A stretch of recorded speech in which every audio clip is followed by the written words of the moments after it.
dalam, biar harfiah ni kita akan kongsikan selepas ni, mungkin selepas sebab kita dalam masa ni. Tapi saya nampakkan konsep hukuman kepada berwatak macam Pak Adam. Kronologi Pak Adam tu sampai tahap ayat 23 dia, ayat 22 ni. Sesudah itu dia bermasam muka dan merumut. Dia punya kronologi dia akan bawa kepada sesudah itu dia akan bermasam muka dan merumut. Itu berlaku tak pada Pak Adam? Dan juga berlaku pada Nirun. Kemudian dia berpaling dan menyombongkan diri. Itu berlaku tak pada Pak Adam? Berlaku juga pada Nirun. Jadi itu antara yang kaitan dengan sihir tu nanti kita pecahkan satu. Tapi poin besar dia yang nampak bainat dia ni, poin. Dan saya nampakkan juga tentang isu sakar. Sebab kita nak pecahkan satu memang tak sempat. Tapi antara poin besar dia bicara sakar. Saya nampakkan terjemahan sakar ni, la tubki, surah ayat ke-28. Ayat 28. Kita skip sebab ada 5 minit ni. Skip la tubki wala tazar. La tubki wala tazar. Sakar itu la tubki, tidak bakok. Bakok tu kekal, tidak kekalkan dia. Wala tazar, tidak beri peringatan atau biarkan. Kaitannya di sini tazarah tu bicara peringatan, betul? Peringatan, tidak memberi peringatan, konsep membiarkan.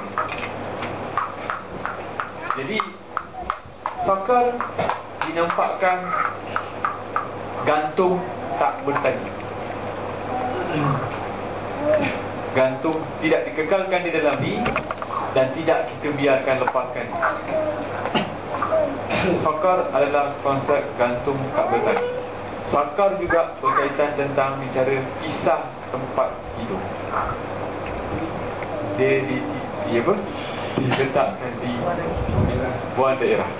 Penghinaan paling besar. Itu konsep sakar. Jadi isu paling besar dalam pelaksanaan apa yang berlaku ni, dia punya rentetan dia bukan sekadar bicara sakar, bukan sekadar untuk menampakkan. Tadi saya nampakkan tadi bicara tentang menampakkan neraka sakar. Isu dia bagaimana orang itu ataupun watak-watak ini menjadi penghuni neraka kerana alasan. Kenapa mereka jadi begini? Kerana ada alasan, ada jawapan ataupun membantah dengan membentuk alasan, mengada-ngadakan alasan. Okey. Contoh perbandingan. Bila ditegur kepada seseorang, kenapa dan boleh buat, kenapa itu kena buat, boleh buat, kenapa saya tak boleh buat, itu bantah dengan membentuk alasan. Masa ketika Pak Adam, Zul kena bantai, Jo pun kena bantai. Dibandingkan Jo dengan itu konsep bantahan. Nampak kan? Apa lagi dia kata? Apa yang kata ni? Apa lagi yang kata? Perbandingan. Kita tu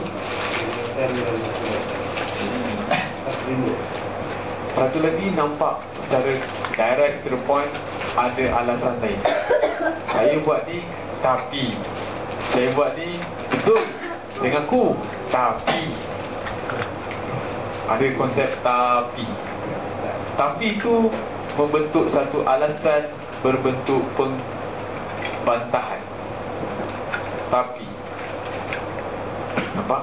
Tapi itu yang membentuk bantahan.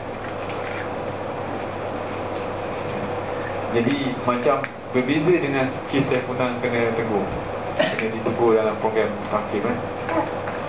Saya mengaku silap, dan saya mengaku silap apa lagi? Saya minta apa? Saya telan segala-galanya. Berbanding dengan isu Adam, saya Ngaku. Dia ngaku tak? Dia ngaku. Tapi saya keluarkan surat lawyer. Itu bantahan.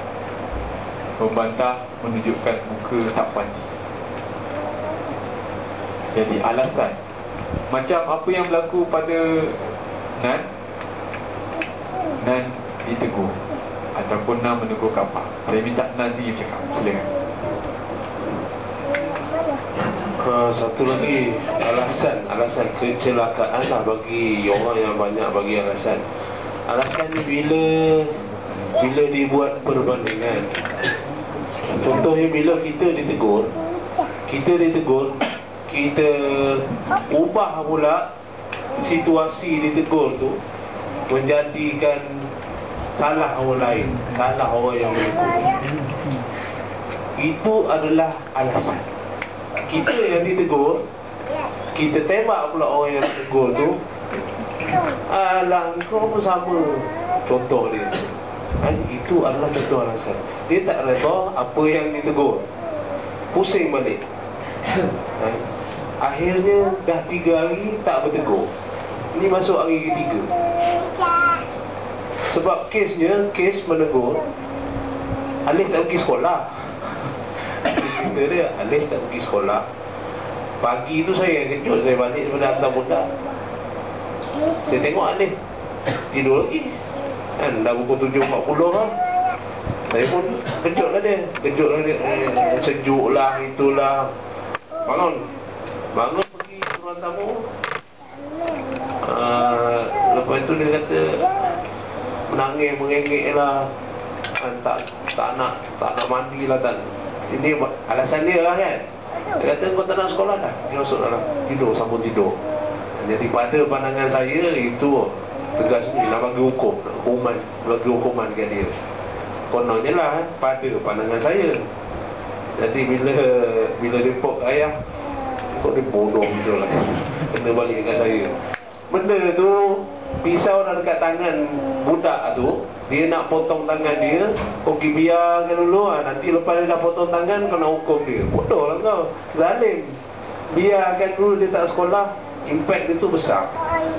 Jadi saya buat hukuman dia. Lepas dia dah bangun, dah pukul 11, kau lepas mandikan, naik atas, tolong buat kerja. Lepas tu dudukkan dia kat atas sampai petang. Itu bagi saya nampak itu adalah satu hukuman. Dia pun nampak tak nak. Selepas tu dia nak lagi macam ni, dia hukuman tak nak. Besoknya nampaklah istilah dia, dia kejut je, uang dan ringgit dia tu kan. Tapi pada satu part, itu adalah satu yang tak wajar. Hukuman nak menunjukkan ketegasan, tapi benda tu boleh bendung kan. Paksa dia pergi sekolah, hukum dia right on the spot. Bukan dia biarkan dia tak sekolah, lepas itu hukum kemudian. Konsep apa yang teknik yang saya buat tu salah.